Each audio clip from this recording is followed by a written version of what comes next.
Today we're going to talk about the revision process, and specifically when you're coming to your project and you have way too many words, your beta readers are coming to you being like, hey, I could not keep track of some characters, they kind of got lost on me, and you're trying to figure out, okay, do I have too many characters?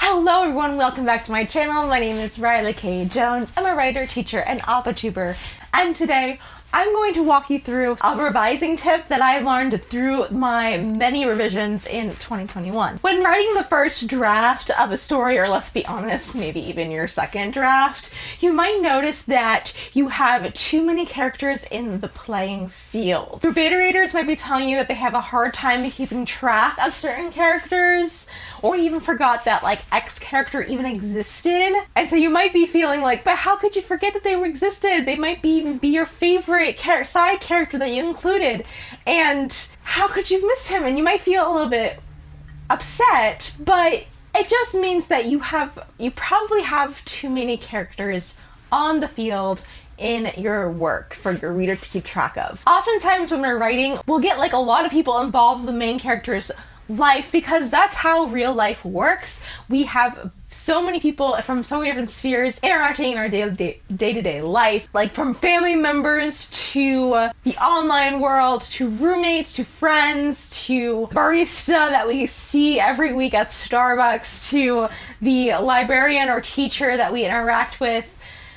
There's so many people that like we actually on a day-to-day basis interact with. However, in a book, the reader can't keep track of all of the characters. They can keep track of some, and there's also a word count that is dedicated for your specific genre. If you're writing like a middle grade, you have this many. If you're writing a YA, in between this many, and then adult, you have more to play with, but they expect more complex and deep characters. So multiple characters should be cut down. There's just not enough words to be given to all the characters that one might interact with on a daily basis. If you are filming a movie or a TV show, you might be able to like represent those people by just having them in the background doing their jobs, doing their things, and you can see that visually.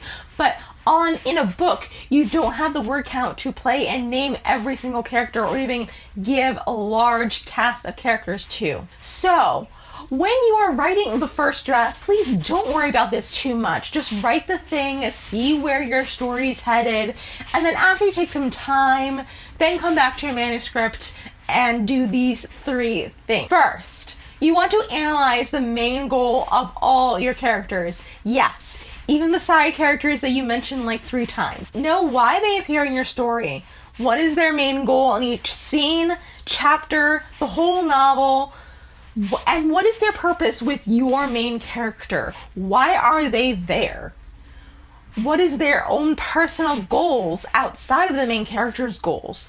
Are they at that coffee shop because they literally need a cup of joe, or are they there just to serve purpose for the main character? Do they ever play antagonist with your main character? Is that one of their goals? Is that one of their reasons for existing?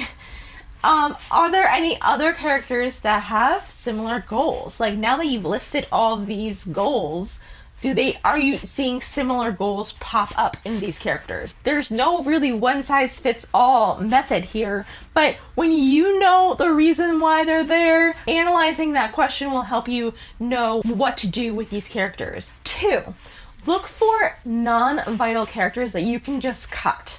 So now that you've gone through and listed out some of those character goals, like why are they in the scene, why are they in the story, and the chapters, etc., really start to analyze each and every single goal, and also keep in the back of your mind, do they ever make it to the big reveal? Do they help your main character to his or her goal? Like, what is their purpose, and do they completely follow through and track the whole entire story? Beware of characters that exist only for the sake of the plot.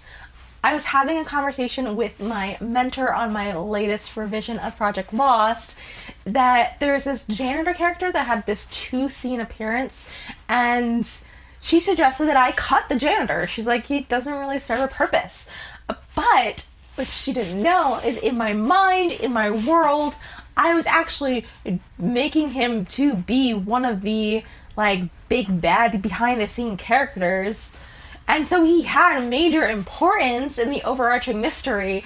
But because the story never really addressed him in the after that, like he was never addressed much besides like a random name drop later in the story, I realized that like the janitor really wasn't in the big reveal. He was not a key player, so therefore I could just get rid of him. And through this conversation I realized that like if my book were a TV show, then maybe the janitor character could have been a red herring season 1 like plot twist drop. But I have a word count, and I was getting a little too high in my word count, and so because he didn't really serve a role in the very end, I decided that I'll just cut him, and because he's not a key player. So to keep the mystery tight and to keep the book tight, I cut it, and that's okay. So there's actually several characters that I've done this with. There were mostly like minor background characters that did serve some purpose at some point in time, but I realized I had way too many scenes with random characters. So I took less focus on who they are as people and just kind of like had them be name drop characters that their names mentioned here and there, but I don't explain what they look like. I don't explain what they're doing in the background, because I have word count. I have to meet the word count. So I left them in to give that big real world feel, but I left out the interaction bits so that way the reader isn't overwhelmed and trying to keep track of all these characters, and trying to make it so that way the characters didn't seem like, oh, who's this person again? Like, more of that. The third thing you can do is you can actually combine different characters. So as we write, I know for me as like a semi-pantser, I do get more inspiration as I'm writing, and I come up with different scenarios as I'm writing, and so maybe I will figure out a scenario with a minor character that I'll just add in. And oftentimes these characters that we have created, these minor background characters, do feel one-dimensional. Even like major like minor characters, like the best friend of your main character, they could feel one-dimensional because they have similar goals or similar functions to the other ones that we created, because we know that our main character needs to go on his journey and she's interacting with people that help her or him go through that journey, but then we realize, oh, we have just created the same stock character over and over again to help that character go through that journey. So typically a lot of these characters will have similar functions to serve the plot. For example, maybe you have one who's a sibling of one of your main characters, and then another character that's dating a main character's best friend, and then you have an annoying classmate of the main character. And they're all 3 separate characters, but maybe these characters can be combined into one character. And then you see these complexities and these layers throughout. That character actually then gains more of a presence in your novel, and then they can serve the same role as well as giving more layer and depth to one singular character, so that the reader, and also it helps the reader to follow because they're seeing this one character rather than 3 characters come up in your book. So to recap, look to your characters' goals. Are they vital to the plot? Are they similar with other characters? Could they be combined? Or can they just simply be cut? Cutting things from your story may be hard. We as writers may develop personal attachments to our writing because we spend so much time, so much energy, so much love that it could make cutting things difficult. I was talking with some of my students recently who worked really, really hard on some of their writing and on a writing assignment, and they spent so many hours writing the draft, and they were upset that it wasn't an A grade. They were like, but I spent so much time on this project. And I completely understood where they're coming from, because I too have been there.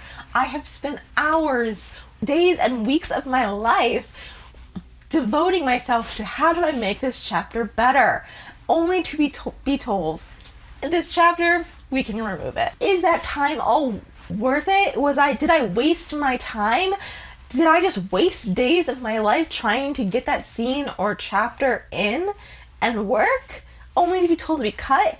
And the answer is no, I didn't waste my time, because I learned so much more about my story and the world that my characters are in, that I was able to apply to other characters and other scenes later down the road, that actually helped tighten up my story and make the story better. Part of the writing process is the concept of play. We're cutting and pasting. We're drafting, revising, seeing what works, seeing what doesn't work. And when you are tough on some of these revisions, asking those questions on character development and reason and purpose, you will find yourself with a smoother, tighter, neater draft that communicates a stronger message than the draft before it. And that's what makes us good writers. And that's what's going to make your writing A-level revising. Thank you guys so much for watching. And if you have any other questions about the revising process, please feel free to leave them in the comments below. If you liked this video, please make sure to give this video a nice big thumbs up. It lets me know that you like videos like this one. And if you haven't already, click subscribe. I release all new videos on all things writing and reading every Thursday. Thanks again. Keep writing, keep reading, and stay creative. Bye!